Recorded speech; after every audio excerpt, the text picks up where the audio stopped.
Welcome back to Infidelity Tales Lab. We're incredibly grateful for your support. Before we begin today's tale, tell us, which city or country are you joining us from? We love connecting with our global audience. Now, let's dive into today's story. Chapter 1. Foundations of Sand. Russell Mercer never considered himself extraordinary. At 42, he'd built a life most would envy. A successful security consulting business specializing in digital forensics, a sprawling colonial home in the suburbs of Portland, Maine, and what he believed was a loving 15-year marriage to Vanessa, a real estate developer with ambition that matched his own. Their childless union had been a mutual choice, allowing them to build their empire together, or so Russell thought. On this particular Tuesday in October, Russell sat in his home office analyzing a breach for a high-profile client. Maine's signature fall colors painted the window view behind his dual monitors. His phone buzzed with a text from his mother, Elaine. "Don't forget, anniversary dinner Sunday at our place. Your father insists on cooking that ridiculous roast again." Russell smiled. 35 years of marriage between his parents, and his father still tried to impress his mother with the same recipe he'd used on their first date. That's what real love looked like. His thoughts drifted to his own approaching anniversary. 16 years next month. He'd already ordered a custom-designed bracelet from Vanessa's favorite jeweler. She'd been distant lately, blaming work stress, late nights at the new development site, and exhaustion from fighting with the city council over zoning permits. Russell glanced at the security system dashboard, a habit from his years working for the NSA before starting his own business. He designed their home system himself, a professional paranoia that Vanessa had once found endearing but now complained about. The cameras showed their cleaner, Mia, dusting in the living room and no movement in the other zones. His cell phone rang, an unknown number. "This is Russell Mercer." "Mr. Mercer, this is Detective Harrison Butler with Portland PD. I'm calling about a report filed by a Wesley Rankin regarding vandalism to his vehicle. He claims you were involved." Russell frowned. "Wesley Rankin? I don't know anyone by that name." "He says you confronted him outside the Eastland Hotel bar 3 nights ago, threatened him, and later that night his car was keyed with the words 'Stay away' scratched into the hood." "That's absurd. I haven't been to the Eastland in months. I was home all night on. What night was this?" "Friday, October 11th. I was home all night. My security system will confirm that." After providing the detective with his system logs and promising to come to the station if needed, Russell hung up, puzzled. The name Wesley Rankin meant nothing to him. Curious, he ran a quick search. Wesley Rankin, 38, architect with Portview Design Associates. The same firm Vanessa's development company frequently worked with. Russell stared at the man's professional headshot. Rugged, confident smile. The kind of man who wore flannel and actually looked good in it. Something stirred in Russell's gut. An old familiar feeling from his intelligence days when disparate pieces suddenly threatened to form a pattern. He checked his watch. 2:15 p.m. Vanessa had mentioned a meeting downtown that would run late. He hesitated only a moment before pulling up the GPS tracking on her car, another security measure she'd initially protested but eventually accepted. Her Audi was parked at the Wharf Hotel, not the office building where her meeting should be. For the first time in their marriage, Russell decided to check her text messages remotely, an invasion of privacy he'd always respected despite having the capability. What he found made his blood run cold. Same room as last time. 2 p.m. Can't wait to feel you again. W. Below it, Vanessa's reply. My husband is clueless as always. See you soon. Russell's world tilted. 15 years of trust shattered in an instant. And now some stranger was trying to frame him for vandalism? This was no coincidence. He switched to the security camera footage from Friday night, the night he'd supposedly vandalized Rankin's car. The system showed him in his home office until 11 p.m., then upstairs to bed. Vanessa had come home at midnight, claiming a late meeting. He'd been half asleep when she'd slipped into bed, smelling of unfamiliar cologne. Russell stared at the frozen image of his wife on screen, realizing that while he'd built systems to protect them from outside threats, he'd never considered the danger already living within his walls. Chapter 2. Patterns of Deception. The next morning, Russell watched Vanessa prepare for work with new eyes. Her practiced movements now seemed performative. The way she hummed while applying makeup, how she kissed his cheek without quite meeting his gaze. Had she always been this transparent? Or was he only seeing it now that he knew to look? Another late meeting tonight? Russell asked casually, sipping his coffee. Unfortunately, this Bayside project is a nightmare. The Historical Preservation Committee is fighting us at every turn. She tucked her dark hair behind her ear, a tell she'd had since they first met. A sign she was lying. Want me to bring you dinner? I could drop by around 7. Panic flashed across her face before she composed herself. No need. We're ordering in. Probably be in conference room hell until midnight again. Shame about that vandalism at Portview Design, Russell said, watching her carefully. One of their architects had his car damaged. Police actually called me about it. Vanessa's hand froze midway to her coffee mug. Oh, why would they call you? Some mix-up. Guy named Wesley Rankin thought he saw me near his car Friday night. Her attempt at nonchalance failed miserably. Never heard of him. Probably some random crazy. Anyway, I'm late. After she left, Russell called his oldest friend, Dominic Vitale, who ran a private investigation firm specializing in matrimonial cases. I need a favor, Dom. Off the books. You finally figured it out, huh? Dom's deep voice carried genuine concern. Russell felt ice in his veins. You knew. Suspected. Vanessa's been seen around town with a guy. I was hoping I was wrong. Wesley Rankin. He's trying to frame me for vandalizing his car. Dom whistled. Bold play. What do you need? Everything on both of them.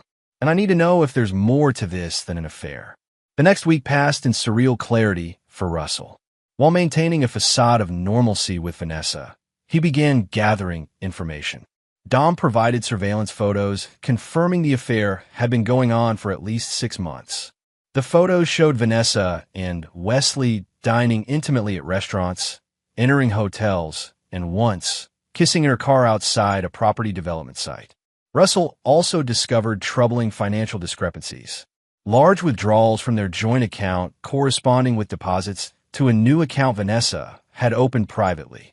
Almost $50,000 had been siphoned away over the past year. More alarmingly, he found evidence that Vanessa had been searching online for information about Maine's divorce laws, specifically about business assets and property division. She'd also been in contact with a high-profile divorce attorney known for aggressive tactics. The final piece came when Russell's father called. Son, I need to ask you something uncomfortable, Douglas Mercer said gravely. Your mother ran into Vanessa having lunch with our family attorney yesterday. When your mother approached them, they looked like they'd seen a ghost. Vanessa claimed they were discussing an investment property, but Howard couldn't look your mother in the eye. She's planning to blindside me, Russell concluded, his voice steady despite the betrayal cutting deeper than the affair itself. She wants everything I've built. What are you going to do? His father asked. I'm going to let her think she's winning, Russell replied, a plan already forming. The anniversary dinner Sunday. Let's proceed as normal. Don't tell Mom what we suspect yet. Working through the night, Russell discovered Wesley Rankin wasn't just Vanessa's lover. He was her business partner in a new development company they'd secretly formed 3 months earlier. They'd been using Russell's connections and proprietary information from his security business to underbid competitors and secure contracts. Russell also found messages revealing a more immediate threat. Vanessa planned to accuse him of financial misconduct at the family dinner, creating witnesses to support her upcoming divorce filing. The $10,000 missing from their joint account, money she'd taken, would be her evidence. As Sunday approached, Russell prepared himself for the performance of his life. He transferred his most important assets to secure accounts, backed up evidence of Vanessa's misconduct, and installed additional covert surveillance in their home. He also made a crucial call to Detective Butler, establishing groundwork for what would happen next. What Vanessa didn't know was that Russell had spent years developing digital forensics tools for law enforcement. He understood evidence better than most prosecutors, and he was prepared to use every skill he'd honed throughout his career. On Sunday morning, as Vanessa dressed for the family dinner, selecting a conservative blue dress that made her look both professional and sympathetic, Russell watched her rehearse expressions in the mirror. Hurt, confusion, righteous anger. She was preparing for her performance too. "Ready for dinner, darling?" she asked, her smile not reaching her eyes. "Absolutely," Russell replied, wearing a mask of his own. "I wouldn't miss it for the world." Chapter 3. The Cold Waterfalls. The Mercer family home stood as it always had, a stately Victorian overlooking the bay, where Russell had grown up surrounded by love and honest values. As Russell and Vanessa arrived, familiar cars lined the curved driveway. His sister Naomi and her husband Camden, his younger brother Preston and his wife Deirdre, and several cousins' vehicles. The annual anniversary celebration for Douglas and Elaine Mercer had evolved into a family tradition spanning generations. Russell entered carrying a bouquet for his mother and an expensive bottle of scotch for his father. Vanessa followed with a designer gift bag containing silk scarves she'd chosen specifically to impress her mother-in-law. Her charm offensive had begun before they even reached the door. There they are. Elaine Mercer embraced her son warmly, then Vanessa. At 68, Elaine retained the sharp intelligence that had made her a formidable federal judge before retirement. "Vanessa, you look stunning as always." "These are beautiful," Elaine said, accepting the flowers. "Russ always remembers my favorites." "He's thoughtful that way," Vanessa agreed, her voice hitting the perfect note of affection. Russell noted how his family beamed at them. The picture-perfect couple. If only they knew. Dinner progressed pleasantly through multiple courses, Douglas proudly serving his famous roast as everyone shared family updates. Russell's sister Naomi announced her pregnancy, bringing joyful toasts and congratulations. Russell watched Vanessa calculating, adjusting her timing as the meal progressed. She waited until dessert was served, his mother's homemade apple pie, before making her move. "I hate to bring something unpleasant up during such a lovely celebration," Vanessa began, her voice dropping to a concerned timbre. "But I'm worried about Russell." All eyes turned to her as silence fell across the table. "He's been acting strangely lately. Secretive. I found him going through my purse last night." She turned troubled eyes toward Russell. "Darling, I think you should tell them what's going on." Russell set down his fork. "I'm not sure what you mean." "The money issues, Russell. The gambling." Vanessa reached for his hand across the table, a calculated gesture of support. "We should be honest with the family. They can help." For a moment, genuine confusion crossed Russell's face. He hadn't anticipated this specific angle. "Gambling?" Douglas asked sharply. "Son, is this true?" "No, it's not," Russell replied calmly. "I've never gambled in my life." Vanessa produced a handkerchief, dabbing at her eyes. "This is what I mean. The denial. I found receipts from the casino in Oxford, and now money is missing." "Russell," his mother interrupted, professional concern in her voice. "If you're in trouble, we could discuss this privately." "There's nothing to discuss because there's no gambling problem," Russell insisted. "I don't know what Vanessa's talking about." "Stop lying." Vanessa's voice rose dramatically. "I had $10,000 in cash in my wallet for the contractor payment tomorrow. It's gone, and you were the only one who had access to my bag." Murmurs rippled around the table. Russell noticed his brother-in-law Camden, an accountant, eyeing him suspiciously. "Why would you have that much cash at home, much less in your wallet?" Russell asked reasonably. "The contractor insisted on cash. You know this." Vanessa turned to the family. "We discussed it just yesterday. He's gaslighting me now." Russell shook his head. "Vanessa, I never." "Check his pockets," she suddenly demanded, standing up. "I bet the money's on him right now. He's been acting strange all evening." "This is ridiculous," Russell said, but his father was watching him with growing concern. "Son, if there's nothing to hide." Russell stood slowly. "Fine. Check my pockets. Check whatever you want." When his father hesitated, Vanessa took matters into her own hands. She approached Russell, reaching toward his dinner jacket. As she patted his chest pocket, her hand lingered. Then her expression changed to triumph as she pulled out a thick envelope. "What's this, then?" she demanded, opening it to reveal stacks of $100 bills. Russell stared at the envelope in genuine shock. "That's not mine. I didn't put that there." "Liar," Vanessa shouted, her performance reaching its crescendo. "You stole from me. From us." Before Russell could respond, Vanessa grabbed a pitcher of ice water from the table and threw it directly in his face.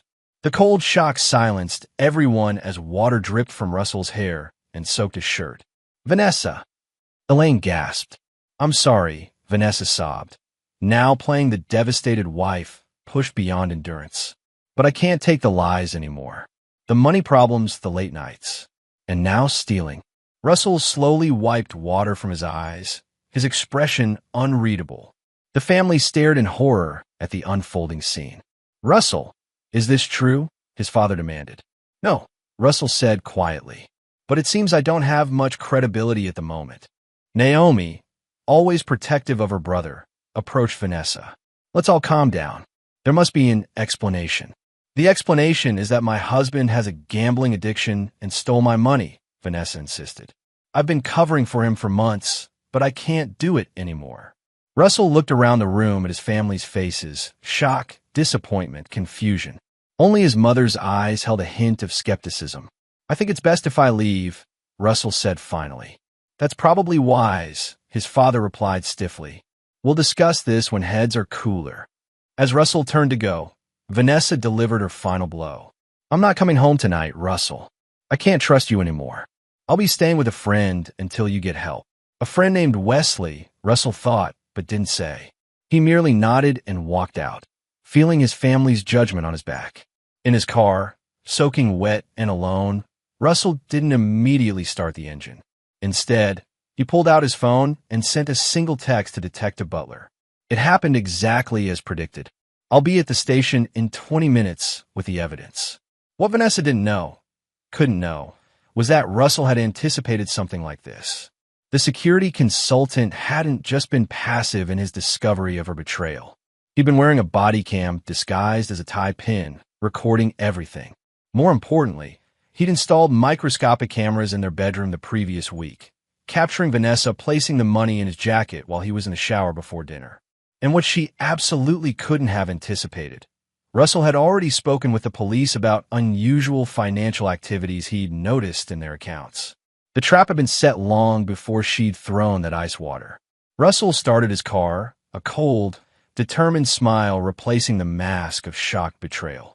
The water had been freezing, but his revenge would be served much colder. Chapter 4: Shattered Reflections.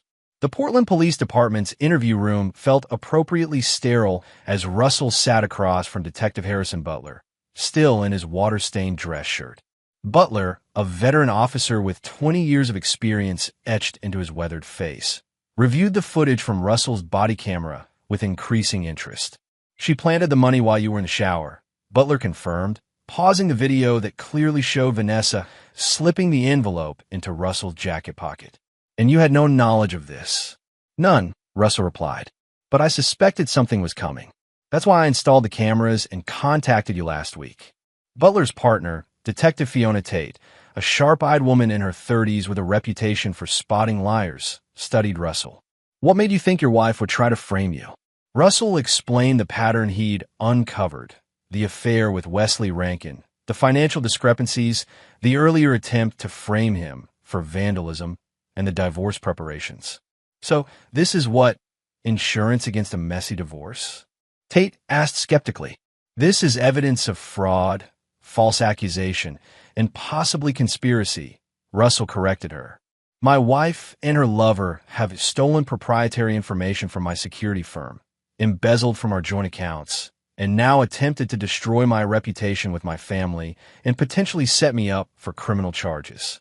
Butler rubbed his chin thoughtfully. "The evidence of her planting the money is solid. The rest we'll need to investigate." As they continued their discussion, Russell's phone buzzed with messages from family members, his father demanding explanations, his sister offering support despite her confusion, his brother asking bluntly if he had a gambling problem. He ignored them all for now.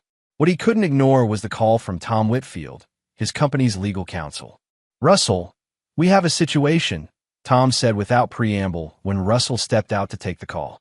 "Wesley Rankin just filed a police report claiming you hacked his personal email and threatened him. He's also filed a temporary restraining order against you." "That's impossible," Russell replied. "I've been either with my family or at the police station all evening. Nevertheless, 2 officers just showed up at your office with a warrant to seize your work computer. Maya refused them entry until I arrive, but this is escalating quickly. Russell felt cold fury building. They're moving faster than I anticipated. Tom, don't let anyone touch those systems until I get there. Activate Protocol Blackout. Protocol Blackout was an emergency measure Russell had designed for potential data breaches. It locked down all systems with military-grade encryption and activated continuous backup to secure servers. It would protect his client's information while preserving evidence of who had accessed the system and when. When Russell arrived at his office building, the scene was tense. 2 uniformed officers stood in the reception area while Maya Chun, his operations director and longest-serving employee, blocked access to the main office with arms crossed and a determined expression. Tom Whitfield was showing the officers' documentation and challenging the scope of their warrant. "Mr. Mercer," one officer called as Russell approached, "we have a warrant to seize your computer equipment as part of an investigation into cyber harassment." "Understand, officer," Russell replied calmly. "But those systems contain confidential client information protected by contract and, in some cases, federal security clearances. My attorney is preparing an emergency motion to modify the warrant to allow for proper protection of unrelated data." The standoff continued for another hour until a judge approved a compromise. The police would image Russell's drives rather than seize the physical equipment, and an independent technical expert would be present to verify the process, focused only on relevant data.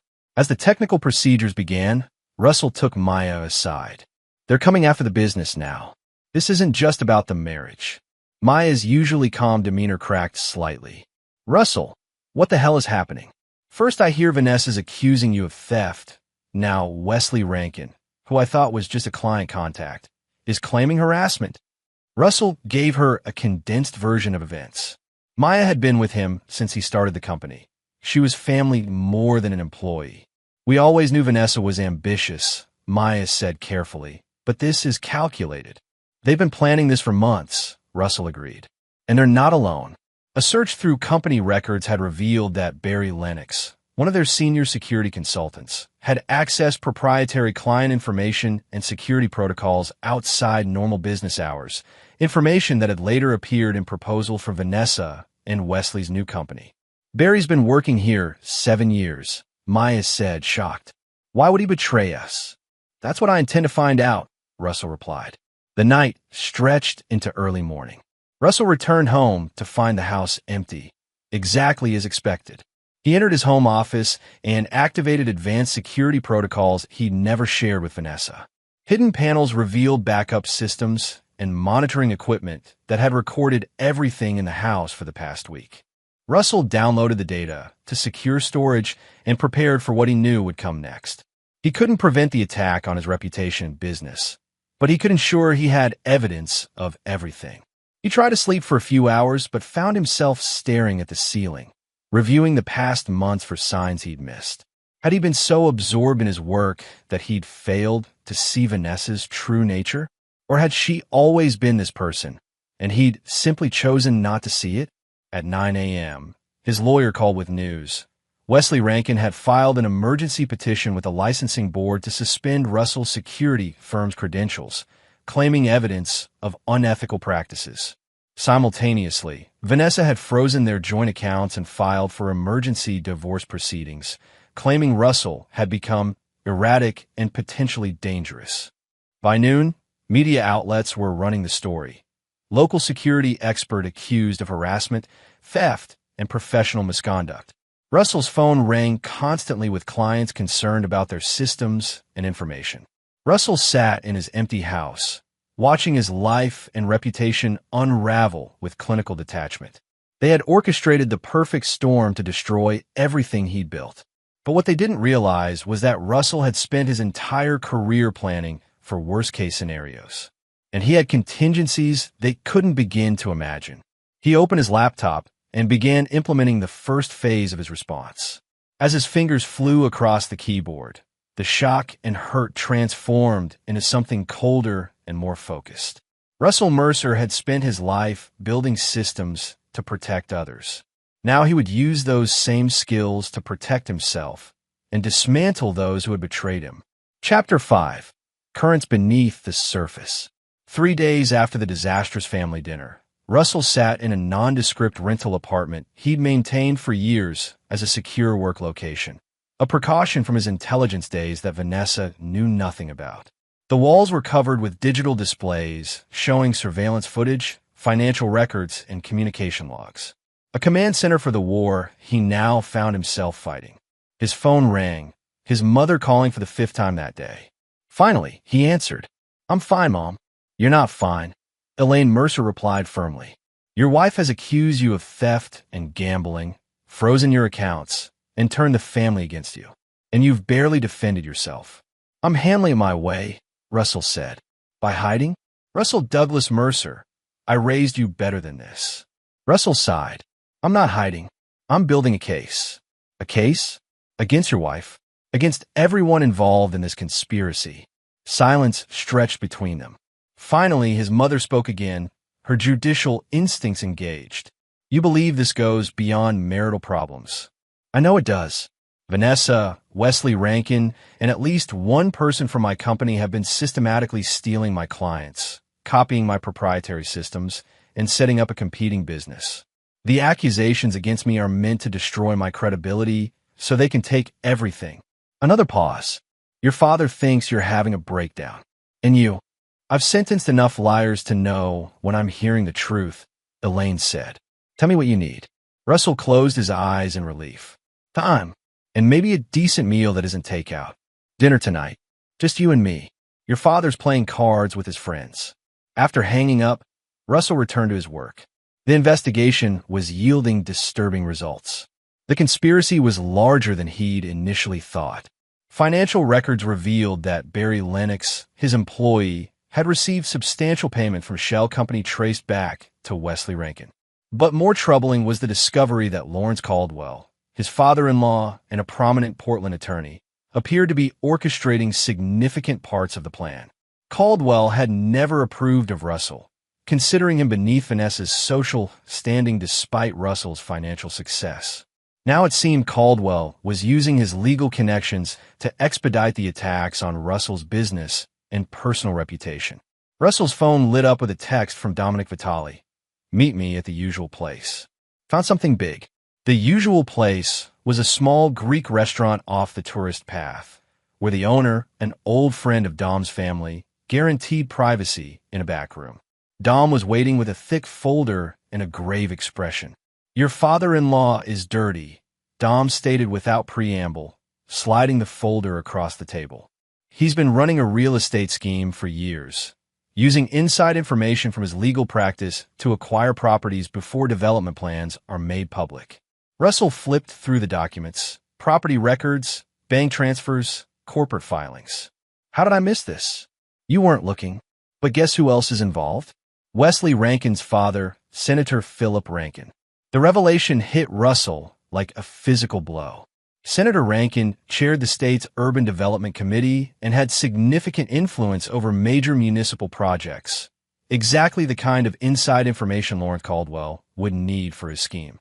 The affair between Vanessa and Wesley probably started as a business arrangement, Dom finished. Two powerful families aligning interests. "And I became an obstacle," Russell concluded.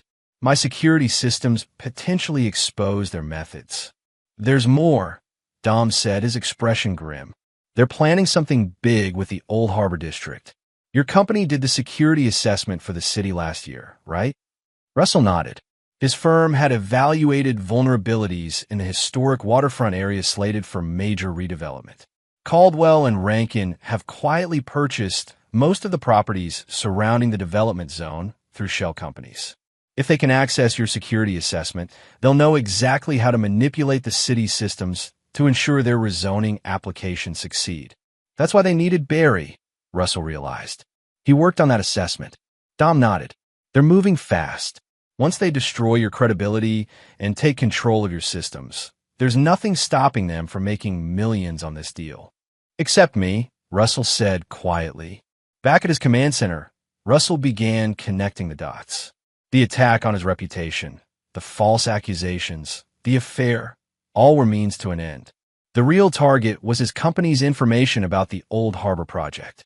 Russell made a series of calls to former colleagues from his NSA days, cashing in favors accumulated over years. By evening, he had access to financial records that would normally require court orders and weeks of investigation. When he arrived at his parents' house for dinner, his mother took one look at his face and said, "You've found something." Over his mother's pot roast, comfort food from his childhood, Russell outlined what he discovered. "This isn't just about my marriage," he concluded. "This is public corruption at the highest level of state government." Judge Elaine Mercer, who had spent decades upholding the law, didn't hesitate. "What are you going to do?" "First, protect my business and clients. Then gather enough evidence to expose everyone involved." "And Vanessa?" Russell's expression hardened. She made her choice. His mother studied him carefully. "Don't let this change who you are, Russell. Justice is not the same as vengeance." "Sometimes they look remarkably similar," Russell replied. The next morning, Russell implemented the next phase of his plan. He contacted a reporter at the Portland Press-Herald, Zoe Clark, an investigative journalist known for her exposés on political corruption. Without revealing his full hand, he provided her with enough information about unusual property purchases around the Old Harbor district to pique her interest. Simultaneously, he sent encrypted messages to key clients, warning them of a potential data breach and recommending immediate security protocol changes that only he knew how to implement. This would protect them while cutting off access to anyone using stolen credentials. Russell then turned his attention to Barry Lennox. Rather than confronting him directly, Russell sent him an encrypted message through a secure channel. "I know about Caldwell, Rankin, and the Old Harbor scheme. I have evidence of your involvement. Meet me tomorrow at 3 p.m. if you want a chance to explain before I go to the FBI." The trap was set. If Barry was truly compromised, he would alert the others. Russell had built in a tracking protocol that would record who Barry contacted after receiving the message. Sure enough, within 30 minutes, Barry's phone connected to Wesley Rankin's number, then to Lawrence Caldwell's. Russell traced subsequent calls to Senator Rankin and 3 members of the city planning department. The conspiracy was larger than even he had suspected, but now he knew who all the players were. That evening, as Russell finalized details for his meeting with Barry, an unexpected visitor arrived at his secure apartment, his sister Naomi. "How did you find me?" he asked, surprised. "I'm a data analyst, remember? I figured you'd use cash for a place like this, but you'd still need an internet connection." She held up a signal detector. "You taught me this trick yourself." Russell couldn't help smiling despite the circumstances. Always the quick study. Naomi didn't return the smile. "The family is falling apart over this, Russ. Dad's convinced you've lost it. Even Camden thinks you might have a gambling problem you're hiding. And what do you think? I think my brother would never steal or lie. But I also think Vanessa seemed genuinely devastated at dinner. So either you're hiding something, or she's a better actress than Meryl Streep." Russell hesitated only briefly before bringing his sister into his confidence, showing her the evidence he'd gathered. Naomi's eyes widened as she processed the scope of the conspiracy. "This is Jesus, Russ. These people are seriously connected. If you go after them, they'll destroy you." "They're already trying," Russell pointed out. "At least now I'm fighting back. What's your endgame here?" Even with evidence, going against a state senator and one of Portland's top lawyers is suicide. Russell's expression was calm, determined. "Tomorrow, I meet with Barry Lennox. He's the weak link. Once he realizes how much evidence I have, he'll flip on the others to save himself." Naomi looked unconvinced. "And if he doesn't, then I move to Plan B, which is—" Russell smiled grimly. "I become what they've accused me of being." Chapter 6. The Gathering Storm. The Lighthouse Cafe sat on the edge of the harbor, a local establishment where dockworkers and business people mingled over simple but excellent seafood. Russell arrived early for his meeting with Barry Lennox, selecting a corner table with a clear view of both entrances and the parking lot beyond the windows. He wore an unassuming gray sweater and jeans, nothing like his usual business attire, and a baseball cap pulled low. On the table before him sat a manila envelope and a laptop. Both were props in the performance he was about to give. Barry arrived precisely at 3 p.m., his normally confident stride faltering as he scanned the cafe. When he spotted Russell, his pale complexion grew even whiter. At 45, Barry had the look of a man who'd aged a decade overnight.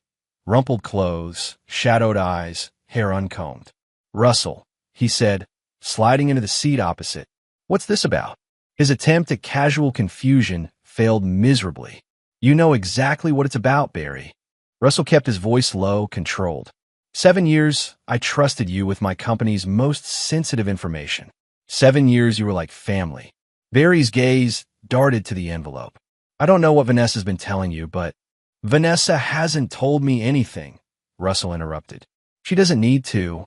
I have the server logs showing you accessing the Old Harbor security assessment files at 2 a.m. on 6 different occasions. I have transfer records of payments from Cayman account numbers matching Wesley Rankin's shell corporations to your offshore account in Belize." He tapped the envelope. "I have everything." The color drained completely from Barry's face.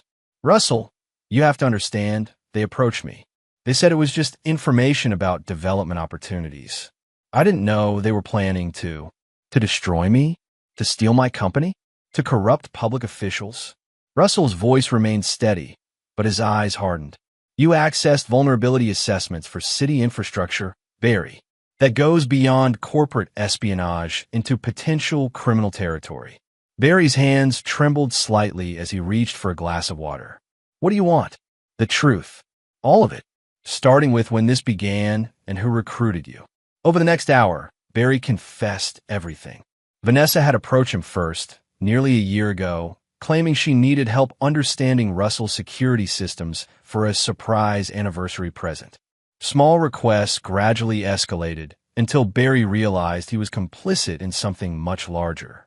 By then, Wesley Rankin had compromising information on Barry, a gambling debt Barry had hidden from everyone, and threatened exposure if he didn't cooperate. "The Old Harbor project is just the beginning," Barry explained, his voice barely above a whisper. "Senator Rankin has been using inside information to direct state infrastructure projects for years. The security assessment you did revealed vulnerabilities in the city's zoning database. They plan to exploit those to manipulate property values across 3 counties. And Lawrence Caldwell," Russell pressed. "He's the legal shield. His firm handles all the transactions through a maze of shell companies. Nobody can trace the properties back to Rankin or the other investors." Russell nodded, processing this confirmation of his suspicions. "Who else from my company is involved?" Barry hesitated. "Who else, Barry?" "Tamar in accounting." "And—" Barry swallowed hard. "Maya." Russell felt as if he'd been struck. "Maya? Chun?" "My Maya." Barry nodded miserably. "They got to her 6 months ago. I don't know how they turned her, but she's been providing them with client information and system access." Russell's mind raced, recalibrating his entire plan. Maya had been with him from the beginning, had helped build the company from nothing. Her betrayal cut even deeper than Vanessa's. "I'm sorry, Russell," Barry said, genuine regret in his voice. "I never wanted it to go this far. When they started talking about setting you up for criminal charges, I tried to back out, but Rankin threatened my family. And now I'm probably finished either way." Barry looked defeated. "Once they find out I've talked to you, my career is over. Maybe worse." Russell studied the man across from him. Not a mastermind, just a weak link who'd been manipulated and coerced. "There's another option. Work with me." "What?" "Continue giving them information, exactly what I tell you to give them. Be my inside man." Hope flickered briefly in Barry's eyes. "You trust me after what I've done." "Trust has nothing to do with it," Russell replied coldly. "I'll be monitoring every byte of data you access. One deviation from my instructions, and the FBI gets everything I have on you. But help me bring them down, and I'll make sure your cooperation is noted." Barry didn't hesitate. "What do you need me to do?" Russell laid out his requirements, specific misinformation to feed back to the conspiracy, exact times to access certain files, and a complete account of all past information Barry had provided them. As Barry left, visibly relieved to have a potential way out, Russell remained at the table, processing the revelation about Maya. The betrayal stung, but it also provided an opportunity. Maya had administrative access to all company systems, access he could now use to his advantage. Russell's phone vibrated with a text from Zoe Clark, the investigative reporter. Found something big on the Old Harbor properties. Need to meet ASAP. Before he could reply, another message appeared, this one from Detective Butler. Warrant issued for your arrest. Cyber harassment and threatening communications. Get to the station now before they pick you up. Russell's mind worked rapidly, calculating options. The conspiracy was accelerating their timeline, likely because Barry had met with him. He sent a quick reply to Butler. On my way. Have my attorney meet me there. To Zoe, he wrote, can't meet now. Police matter to handle. Check property records for Bayside Ventures, LLC. Connection to Senator Rankin.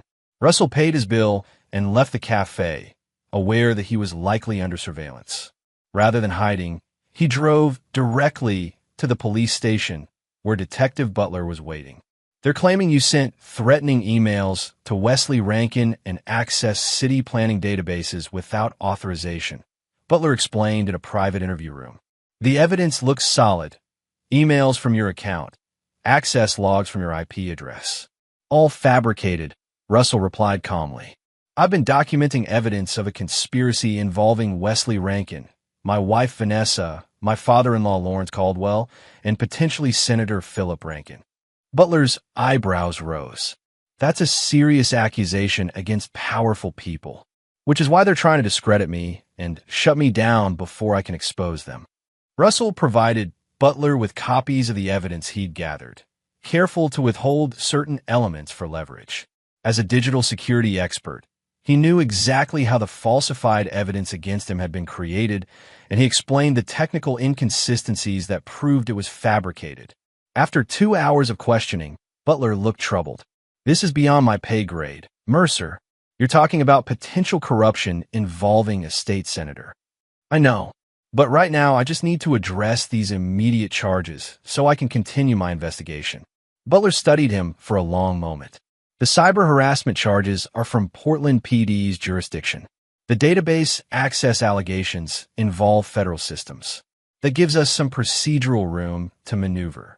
By evening, Russell had been processed and released on his own recognizance, thanks largely to Butler's intervention and his own sterling prior record. His attorney had already filed motions challenging the evidence against him. Outside the police station, Russell found his brother Preston waiting beside his car. Naomi told me everything, Preston said without preamble. I've been doing some research. Vanessa cleaned out your joint investment account yesterday. Nearly $200,000. Russell nodded, unsurprised. And Dad still thinks you're having some kind of breakdown. But Mom's working on him. The brothers stood in silence for a moment, the gravity of the situation settling between them. What now? Preston finally asked. Russell checked his watch. 8:27 p.m. Now I spring the trap. Back at his secure apartment, Russell activated a program he'd been developing for the past 3 days. Code flowed across his screen as he implemented what he'd privately termed Protocol Lazarus, a comprehensive cyber countermeasure designed to expose the conspiracy while protecting his own systems. First, he activated a sophisticated honeypot on his company's servers, a false repository of valuable data designed to attract and track intruders. With Barry's intelligence, he knew exactly when Maya and others would attempt to access sensitive information about the Old Harbor project. Second, he triggered a series of secure communications to key clients, regulatory agencies, and law enforcement contacts, establishing time-stamped records of his concerns about potential corruption in the Old Harbor development. Finally, he sent an encrypted message to Detective Butler with coordinates to a secure server containing copies of all his evidence, an insurance policy in case the conspiracy moved against him directly. As midnight approached, Russell took a moment to reflect on how completely his life had changed in just 1 week. His marriage was over. His company was under attack. His reputation had been smeared. But ironically, he felt more alive, more focused than he had in years. The comfortable life he'd built had made him complacent. Now, forced back into the mindset of his intelligence days, He was operating with a clarity and purpose that had been missing for too long. His phone rang. Dominic. They're moving tonight, Dom reported without greeting. Surveillance shows Vanessa and Wesley meeting with a tech specialist at the Eastland Hotel. They're planning to access your company's main server at 2 a.m. Perfect, Russell replied. Everything's in place. Are you set at the office? All systems go. But Russell, there's something else you should know. Vanessa withdrew another $50,000 in cash today. That kind of money isn't for running away. It's for hiring someone. Russell absorbed this information with disturbing calm. They're getting desperate. Make sure the recording systems at the office are functioning properly. I want everything documented. After hanging up, Russell made one final call to his mother. It's happening tonight, he told her. By morning, everything changes. Be careful, she replied, concern evident in her voice.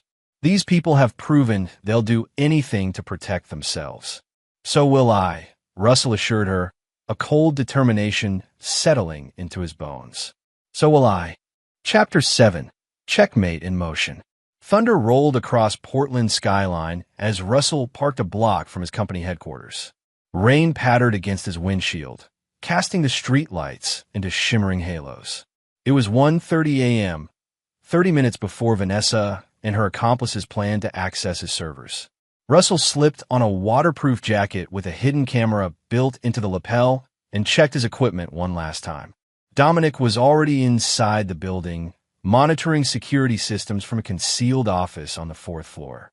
Two private security contractors, former military colleagues Russell trusted implicitly, were positioned strategically, one in the stairwell, another in the parking structure. Status report. Russell spoke quietly into his encrypted phone. All quiet, Dom replied. Building access logs show Maya used her key card at 11:45 p.m. She's in her office, logged into the admin system. And our other players? GPS tracker on Vanessa's car shows she left the Eastland Hotel 20 minutes ago. She's approaching from the south side.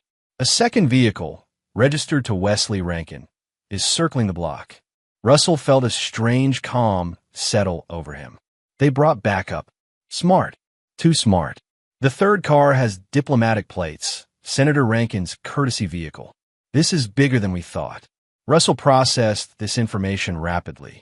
If Senator Rankin was personally involved in tonight's operation, the stakes were even higher than he'd calculated. The senator wouldn't risk direct exposure unless the potential gain, or the potential loss, was substantial. Maintain positions, Russell instructed. No one moves until my signal. Russell entered the building through an emergency exit with a security flaw only he knew about, a deliberate vulnerability he'd left in the system as a backdoor. Moving silently through the darkened halls of the company he'd built, he reflected on the irony. His expertise in identifying security weaknesses was now being used to breach his own fortress. From a maintenance closet on the executive floor, Russell accessed a hidden panel that contained a secondary monitoring system. The display showed Maya in her office, copying files from a secure database. On another screen, he watched the main entrance where a security guard, one not employed by Russell, had taken up position. His phone vibrated. A text from Dom. 3 targets entering lobby. Vanessa, Wesley, and an unknown tech specialist. The senator is waiting in his car. Russell's eyes narrowed. The senator was being cautious, sending others to do the dirty work while maintaining deniability. Exactly what he would expect from a career politician. Through his monitoring system, Russell watched as the imposter security guard waved the group through without checking credentials. They moved with purpose toward the elevators, their body language betraying their confidence. This wasn't their first operation. Russell switched to the camera feed from Maya's office just as the elevator doors opened on her floor. What happened next confirmed his suspicions. Maya greeted Vanessa with a familiar embrace. Not the awkward interaction of recent co-conspirators, but the comfortable acknowledgement of longtime allies. How long? Russell whispered to himself, the betrayal cutting deeper. How long have you been working against me? Russell typed a sequence of commands into the monitoring system, activating phase 1 of his plan. Throughout the building, invisible to the intruders, dormant systems awakened. recording devices, specialized monitoring software, and a proprietary program that would track every keystroke and file access. In Maya's office, the group gathered around her computer as she displayed what appeared to be the complete security assessment for the Old Harbor project. Wesley Rankin smiled triumphantly, his hand resting possessively on Vanessa's lower back. "The zoning override codes are all here," Maya was saying, pointing to the screen. "With these, you can change property designations without triggering review protocols." "And the backup systems?" the unknown tech specialist asked, a wiry man with nervous hands. "Disabled from maintenance tonight," Maya assured him. "Russell scheduled it last week. He has no idea we're using his own maintenance window against him." Russell had to admire their thoroughness. They'd monitored his legitimate system maintenance schedule and planned their operation accordingly. What they didn't know was that he'd anticipated exactly this move. Vanessa leaned closer to the screen. "What about the FBI monitoring flags? Will this trigger any alerts?" "Already handled," Maya replied. "I redirected those notifications to a dead server. By the time anyone notices, the changes will be implemented and untraceable." Wesley clapped his hands together once. "Perfect. Let's get this done and get out. My father is getting impatient." Russell watched as the tech specialist inserted a specialized drive into Maya's computer and began a sophisticated data transfer. This was the moment he'd been waiting for. The actual commission of the crime, captured in high-definition video with perfect audio. Russell sent a text to Dom. "Execute Phase 2. Instantly, invisible to the intruders, the data being transferred to their drive was subtly altered. Property coordinates shifted by fractions of degrees, authorization codes changed by single digits, timestamps modified.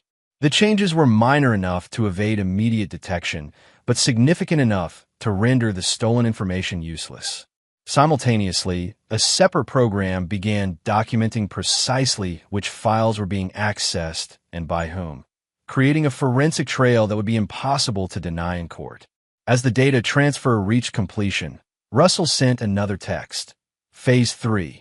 Throughout the building, digital evidence of the intrusion was being packaged and transmitted to secure external servers accessible only to Russell and, as of 10 minutes ago, Detective Butler and the FBI Cybercrime Unit.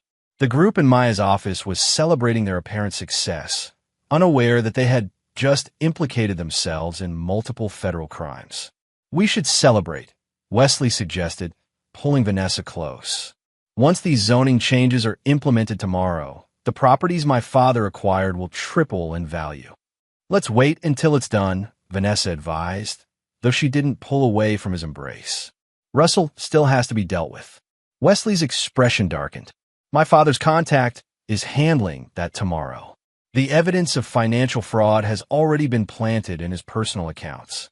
By this time tomorrow, Russell will be too busy defending himself against federal charges to worry about us."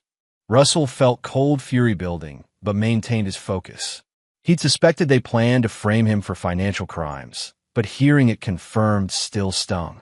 "I still don't understand why we couldn't just divorce him normally," Vanessa was saying. "This seems excessive." Wesley laughed.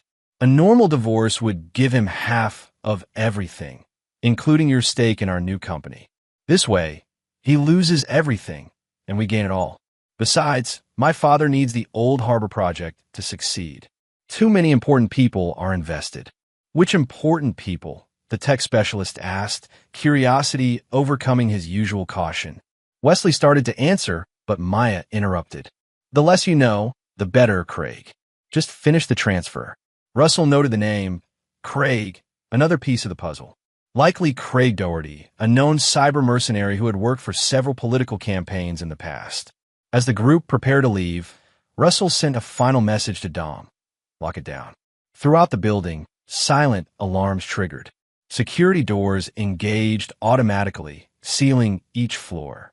In Maya's office, the intruders froze as her computer screen suddenly went black, replaced by a single message. "System breach detected. Building secured. Police notified." "What the hell?" Wesley hissed. "You said the security was disabled." "It was," Maya insisted, frantically typing commands that had no effect. This isn't possible. Vanessa's face had gone pale. It's Russell. He knows. In the maintenance closet, Russell opened a communication channel to the office's speaker system. His voice echoed throughout the executive floor. Good evening, Vanessa. Wesley, Maya, and Craig Doherty, I presume? I hope you're enjoying your little corporate espionage party, because it's about to become the most expensive mistake of your lives. Wesley lunged for the door, but it had already sealed automatically. This is illegal detention, he shouted to the empty air. My father will have your badge for this, Butler. Russell smiled grimly. Wesley had just confirmed the detective's involvement in their investigation. Another piece of evidence. Detective Butler isn't here, Russell continued through the speakers. But everything you've done and said in this building for the past hour has been recorded and transmitted to federal authorities. The evidence is already beyond your reach. Through his monitors, Russell watched panic spread across their faces. Maya began frantically attempting to delete files, unaware that her every keystroke was being logged and preserved. Don't bother, Maya, Russell said.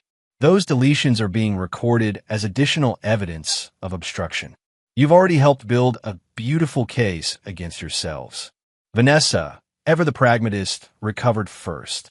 Russell, be reasonable. We can make a deal. Like the deal you planned for me? Federal fraud charges? My company destroyed? My reputation ruined?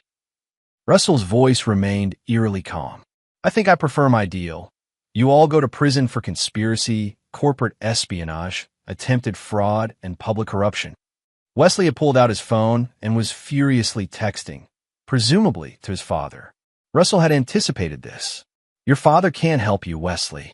His diplomatic vehicle has already been stopped by state police for a routine DUI checkpoint. Quite unfortunate timing. This was true. Russell had arranged with Butler to have a legitimate checkpoint established on the senator's most likely exit route. The building will remain locked down until authorities arrive, Russell continued. I suggest you use this time to consider who among you wants to be the first to cooperate with prosecutors. First one typically gets the best deal. Russell watched as the group's unity instantly fractured. Craig, the tech specialist, immediately moved away from the others, while Wesley and Vanessa exchanged accusing glares. Russell sent a final text to Dom. Call it in. Within minutes, police sirens could be heard approaching the building. Russell's plan had worked perfectly. The conspirators caught in the act, their crimes documented, and the authorities arriving to find them locked in with the evidence. As Russell prepared to meet the police and formally present his evidence, his phone vibrated with an unexpected message from an unknown number. This isn't over, Russell. Some games have more than one round. LC. Lawrence Caldwell, Vanessa's father, reminding Russell that powerful adversaries rarely concede defeat easily. Russell pocketed his phone, the message only strengthening his resolve. The first battle was won, but the war continued. Outside in the rain, Russell greeted Detective Butler as patrol cars surrounded the building. They're all inside, Russell confirmed, along with evidence of everything we discussed. Butler nodded grimly. The FBI is 10 minutes out. This just became a federal case. As officers prepared to enter the building, Russell stood in the rain, watching the operation unfold. The company he'd built, the life he'd created, would never be the same. But neither would the people who had betrayed him. In the distance, thunder rolled across Portland Harbor, a fitting soundtrack to the storm Russell had unleashed. Chapter 8. Kings and Pawns. The Portland Federal Building hummed with activity despite the early hour. Russell sat in a sparse interview room, his third cup of coffee growing cold as he finished detailing the conspiracy to FBI Special Agents Carlisle and Wong.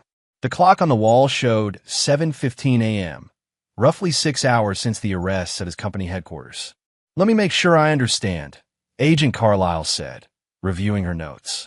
You're alleging that Senator Philip Rankin, Attorney Lawrence Caldwell, your wife Vanessa Mercer, Wesley Rankin, and at least 3 of your employees conspired to steal proprietary information for the purpose of manipulating zoning regulations and property values in the Old Harbor development. Correct, Russell confirmed.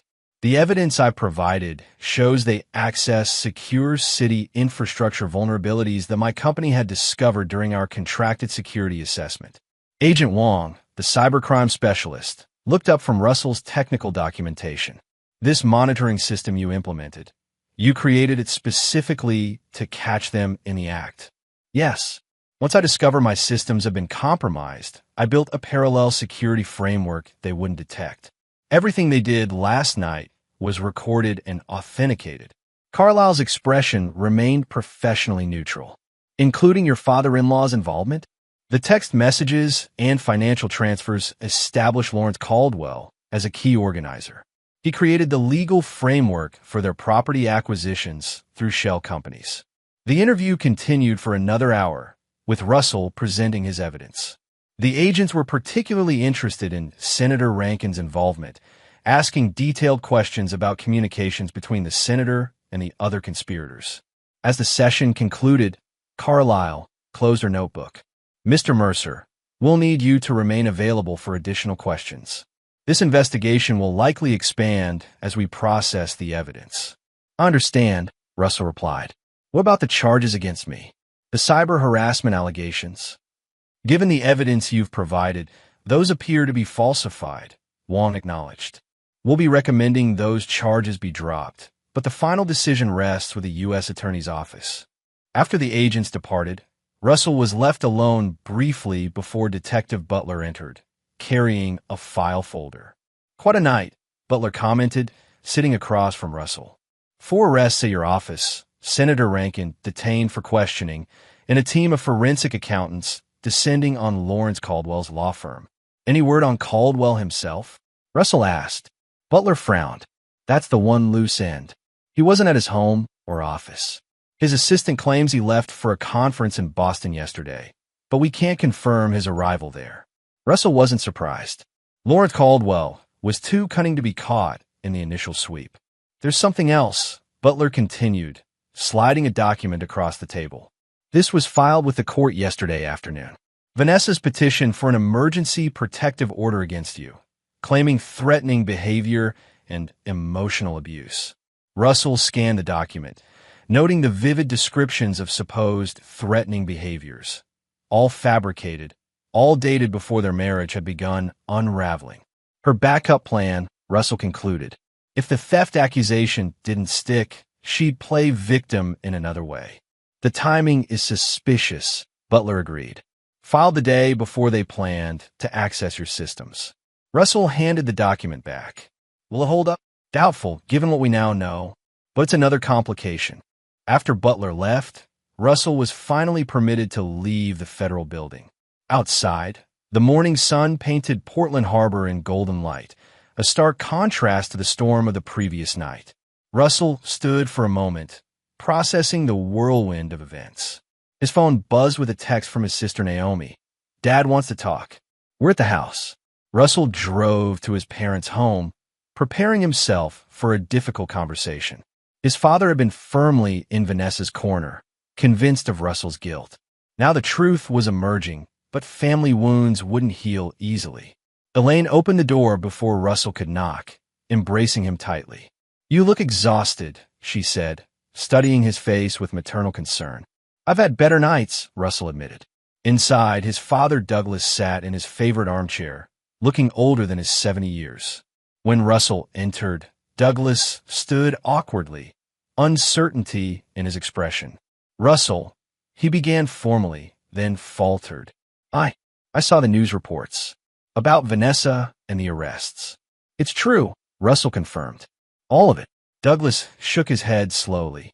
I believed her. When she said you'd stolen that money, I believed her over my own son. She was convincing, Russell said, not quite ready to offer absolution. That's no excuse. Douglas's voice cracked slightly. I should have trusted you. Should have known better. The two men stood in uncomfortable silence until Elaine intervened.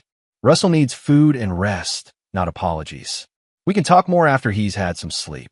Russell gratefully accepted the offered respite, retreating to his childhood bedroom where exhaustion finally claimed him. He slept deeply for the first time in days, waking in late afternoon to the smell of his mother's cooking and the sound of voices downstairs. When he descended to the kitchen, he found his siblings had arrived. Naomi sat at the counter with her husband Camden, while Preston leaned against the refrigerator. They fell silent when Russell appeared. "What happened?"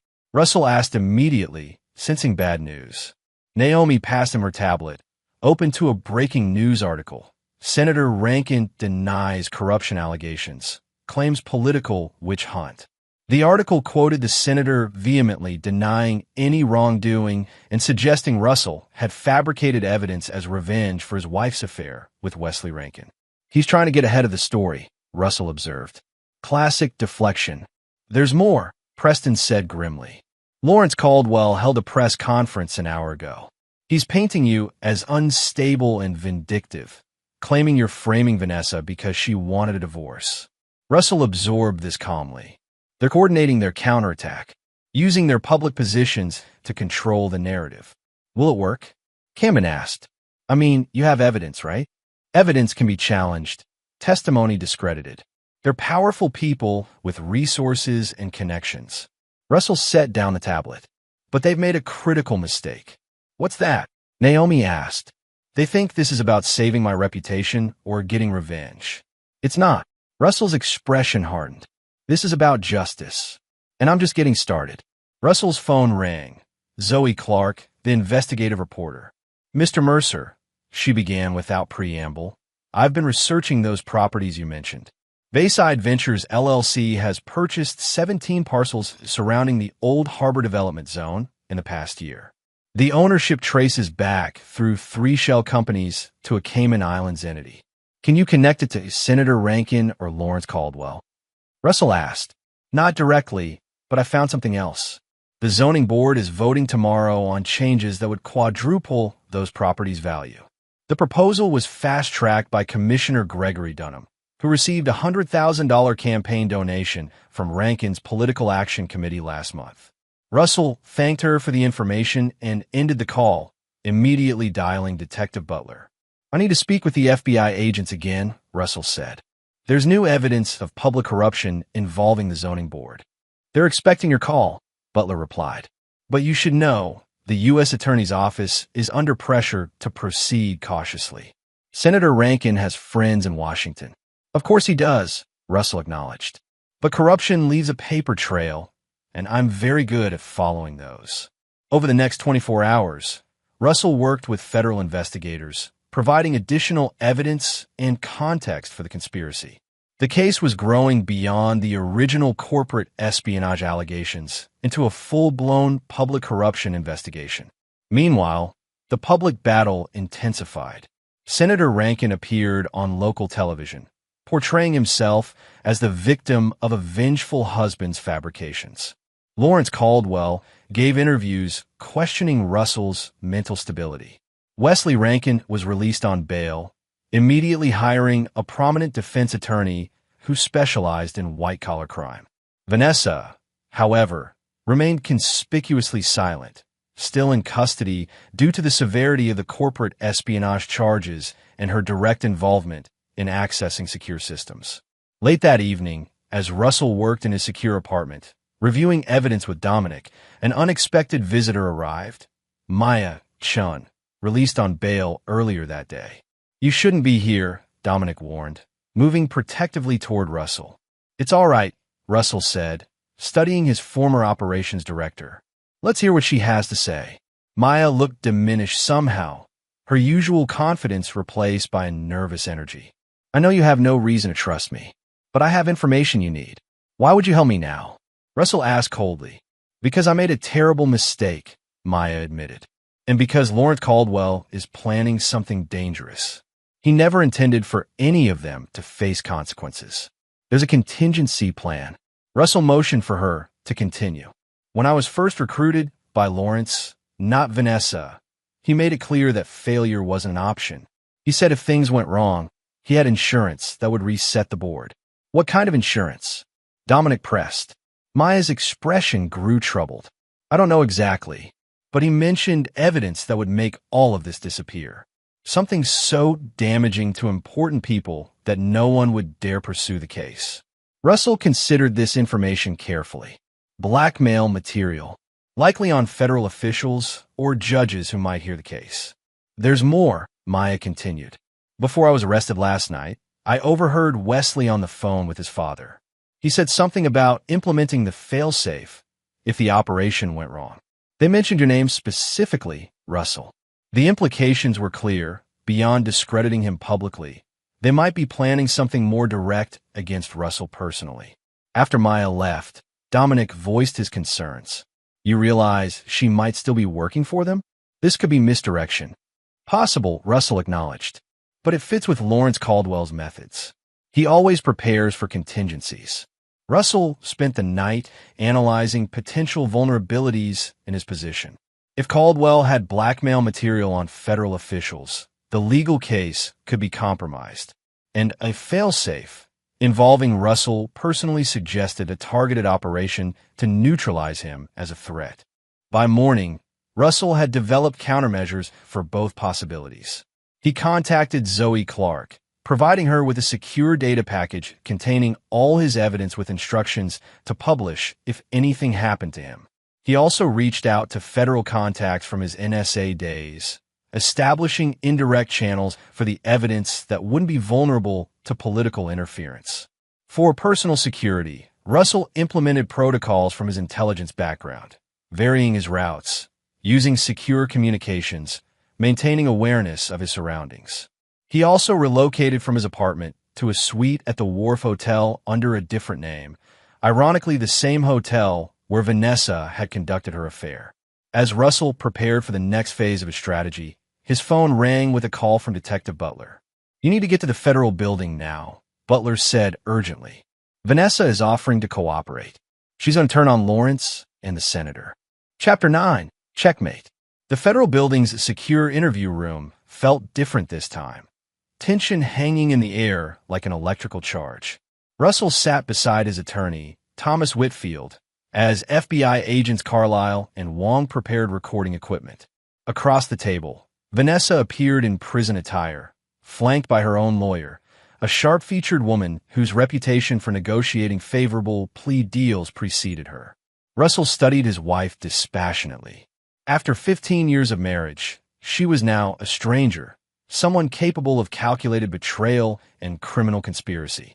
Yet in her features, he could still see traces of the woman he'd fallen in love with, now transformed by ambition and greed. Mrs. Mercer has agreed to provide complete testimony regarding the Old Harbor development conspiracy, U.S. Attorney Patricia Lowry explained, entering the room with a file folder. In exchange for consideration in charging and sentencing. Russell remained silent, allowing his attorney to speak. We understand my client's presence was requested because Mrs. Mercer's testimony may involve allegations against him. That's correct, Lowry confirmed. We wanted Mr. Mercer present to address any counterclaims immediately. Vanessa finally met Russell's gaze, her expression unreadable. I'm prepared to tell the truth about everything, she stated, including Russell's involvement.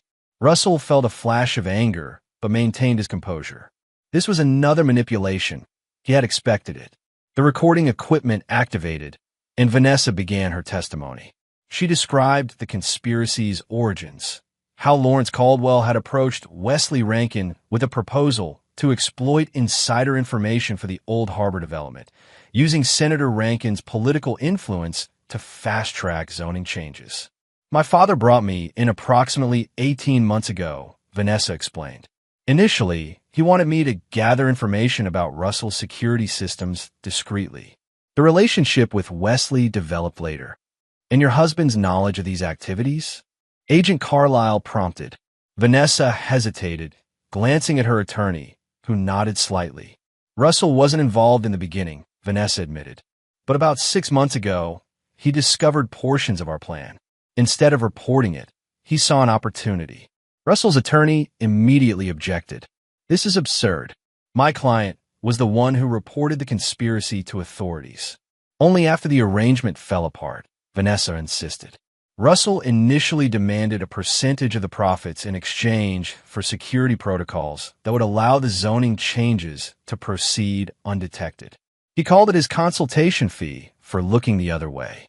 Russell watched this performance with clinical detachment. Vanessa was following Lawrence Caldwell's playbook perfectly, muddying the waters by implicating everyone, creating reasonable doubt through conflicting testimonies. "Do you have any evidence of Mr. Mercer's alleged involvement?" Agent Wong asked. "There were meetings at our house," Vanessa claimed. "Russell met with my father at least twice to discuss terms, and he provided Wesley with access codes to city systems that wouldn't be traceable." Russell's attorney interjected. "My client's home security system records all visitors. There were no such meetings. This testimony is demonstrably false." For the next hour, Vanessa constructed an elaborate alternative narrative, carefully weaving truth with fiction. In her version, Russell had become greedy and unpredictable, demanding larger payments and threatening to expose the conspiracy if not paid, which prompted their plan to discredit him preemptively. When the questioning finally concluded, U.S. Attorney Lowry looked troubled. "We'll need to verify these claims against existing evidence." "Of course," Russell replied calmly. "I anticipated this tactic. That's why I prepared this." He slid a flash drive across the table. "This contains audio recordings from my home office, conversations between Vanessa and her father discussing how to frame me once I discovered their conspiracy. It also includes communications between Vanessa and Wesley Rankin explicitly stating I knew nothing about their plans." Vanessa's composure cracked slightly. "That's illegal surveillance. He can't record conversations without consent." "Actually," Russell's attorney interjected, "Maine is a one-party consent state for recordings. As the homeowner and a participant in some of these conversations, Mr. Mercer was within his legal rights." Russell leaned forward. "The recordings also capture Vanessa and her father discussing this exact strategy, claiming I was complicit if their plan failed. They specifically mentioned creating a false narrative about my involvement as insurance." The revelation landed like a thunderclap in the small room. Vanessa's attorney whispered urgently in her ear, while the federal officials exchanged glances. "We'll need to authenticate these recordings," Agent Wong stated. "Of course," Russell agreed. "You'll find they align perfectly with the evidence I've already provided, including timestamps and digital signatures that prove they haven't been altered." As the meeting concluded, Russell couldn't resist one parting question for his wife. "Why, Vanessa? 15 years together. We built a life. Was it all just a means to an end?" For a moment, Vanessa's calculated facade faltered, revealing a glimpse of genuine emotion, perhaps regret, perhaps simply frustration at being outmaneuvered. "You were so focused on protecting everyone else, Russell. Your clients, your systems, your precious information. You never saw what was happening right in front of you." A bitter smile crossed her face. "For a security expert, you missed the biggest threat of all." "No," Russell corrected her quietly. "I saw it eventually, and I did what I always do. I contained the breach." Outside the federal building, reporters had gathered, alerted to Vanessa's cooperation agreement. Russell avoided the cameras, slipping away through a service entrance where Dominic waited with a car. "How did it go?" Dominic asked as they pulled away. "Exactly as expected," Russell replied. "Vanessa tried to implicate me. I was prepared. And Lawrence Caldwell? Still in the wind. But he's running out of options." Russell's phone rang, Detective Butler calling with news. The FBI had executed search warrants at Senator Rankin's offices and residences, discovering digital evidence corroborating Russell's claims. The senator was now under formal investigation by the Justice Department's Public Integrity Section. "What about the zoning board vote?" Russell asked. "Postponed indefinitely," Butler confirmed. The commissioner recused himself after questions about campaign donations surfaced. One by one, the conspiracy's objectives were being dismantled. The old harbor properties remained under their original zoning, rendering the elaborate scheme worthless. Wesley Rankin's architectural firm had suspended him pending the investigation. Maya and Barry faced professional ruin and potential prison time. Yet Lawrence Caldwell remained at large, the mastermind still positioned to cause damage. That evening, as Russell reviewed case updates in his hotel suite, he received an unexpected message, an email to his personal account with no subject line and a single line of text. "The Lighthouse Cafe, 9 p.m. Come alone if you want this to end cleanly. L.C." Russell immediately forwarded the message to Detective Butler, then considered his options. Meeting Lawrence Caldwell alone was risky, but it also presented an opportunity to finally confront the architect of his personal and professional nightmare. After consulting with Butler, who insisted on having plainclothes officers nearby, Russell agreed to the meeting. He arrived at the Lighthouse Cafe at precisely 9 p.m., selecting the same corner table he'd used for his confrontation with Barry. Lawrence Caldwell entered 10 minutes later, immaculately dressed as always, his silver hair perfectly styled despite being a fugitive. At 68, he carried himself with the confidence of a man accustomed to power and deference. Russell, he acknowledged, sitting opposite. "Thank you for coming. You're taking a significant risk, Lawrence," Russell observed. "Every law enforcement agency in the state is looking for you." Caldwell smiled thinly. "The advantages of a lifetime in the legal profession. I know every procedure, protocol, and weakness in the system." A server approached, but Caldwell waved her away with practiced authority. "I'll be direct," Caldwell continued once they were alone. "This situation has escalated beyond what's beneficial for either of us. I'm prepared to offer a resolution." "I'm listening," Russell replied, keeping his expression neutral. Caldwell opened a slim leather portfolio. "I have evidence implicating Senator Rankin in matters far beyond the Old Harbor development. Federal officials are also compromised. If released, this information would create a scandal that would destroy many careers, including yours by association." "Blackmail is your solution?" Russell asked. "I prefer to call it mutually assured destruction," Caldwell corrected. "Here's my proposal. The charges against Vanessa are reduced to a single count with probation only. Wesley receives similar consideration. In exchange, I provide testimony against Senator Rankin, making him the primary villain in this narrative." Russell studied his father-in-law with genuine curiosity. "And what happens to you in this scenario?" "I retire quietly to my home in the Cayman Islands. No charges, no extradition." "Why would I possibly agree to this?" Russell asked. "I have evidence of your central role in the conspiracy." Caldwell's smile remained fixed. "Because if you don't, I'll release everything I have. The collateral damage will be extensive, reaching people you care about. Your company will never recover from the associations." "You've miscalculated, Lawrence," Russell said quietly. "Again, have I?" Caldwell raised an eyebrow. Russell leaned forward. "You assume I care about preserving institutions or protecting powerful people. I don't. I care about justice. Release whatever you have. I'll still see you prosecuted to the fullest extent of the law." For the first time, Caldwell's confidence wavered. "You'd sacrifice everything for principle?" "That's not the pragmatic businessman I know." "You never really knew me," Russell replied.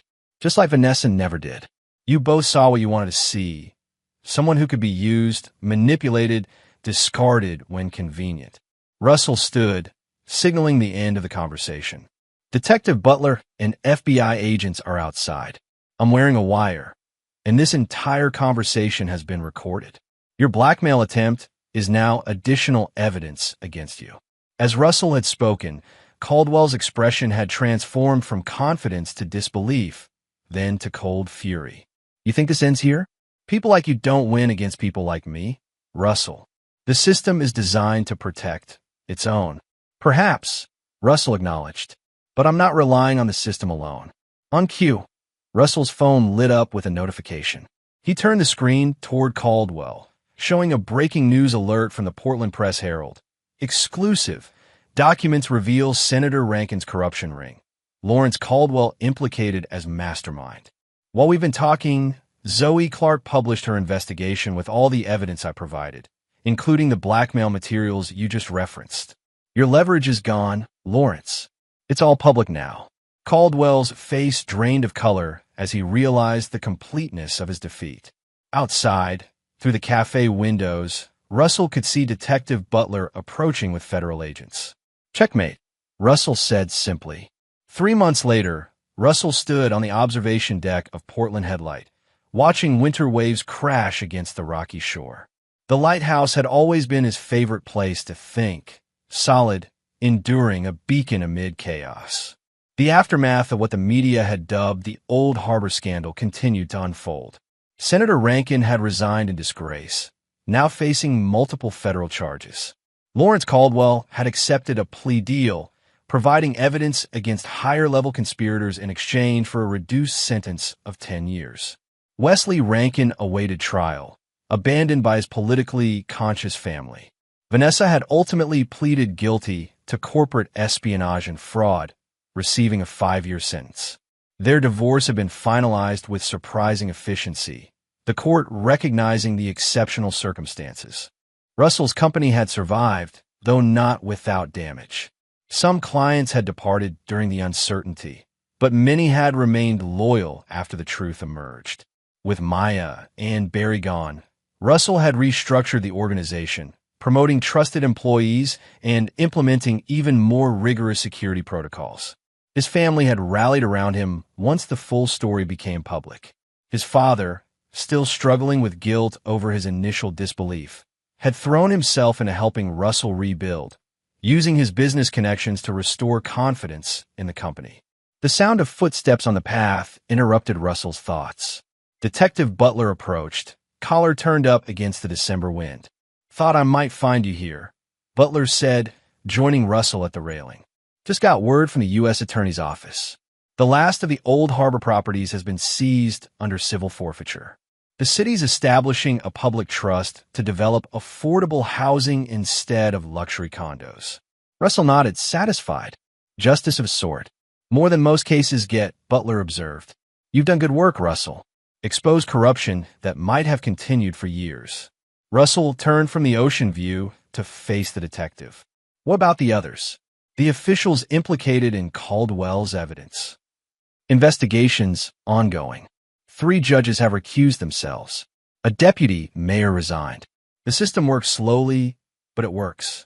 They stood in companionable silence for a moment, watching a ship navigate the channel toward Portland Harbor. "What now?" Butler finally asked. "After everything you've been through?" Russell considered the question. The past months had transformed him, stripped away complacency, reminded him of the person he'd been before success and routine had dulled his edges. "I'm expanding the company," Russell replied, "creating a new division focused on anti-corruption investigations for municipal governments, using what I've learned to help others expose similar schemes." Butler nodded approvingly. "From victim to advocate. Good evolution." "Not victim," Russell corrected. "Never that. I was a target who turned the tables." As Butler departed, Russell remained at the lighthouse a while longer. The cold Maine wind carried away the last lingering thoughts of betrayal and loss, leaving behind clarity and purpose. The conspiracy had intended to destroy him, to strip away everything he'd built and leave him disgraced. Instead, it had revealed his true strength. Not the systems he'd created or the success he'd achieved, but his unyielding commitment to truth and justice, regardless of personal cost. Russell turned from the lighthouse and walked toward his car, his path forward as clear as the beam that had guided ships safely to harbor for generations. The water had been cold indeed, but his revenge had been served at precisely the right temperature, cold enough for justice, but not so cold as to freeze his humanity. He had emerged not just victorious, but renewed, ready to build something better from the ruins of betrayal. And there you have it. Another story comes to an end. What did you think? I'd love to hear your thoughts in the comments below. If you enjoy this story, consider joining our community by subscribing. It means the world to us. For more stories like this one, check out the recommended videos on screen. And I'll see you there.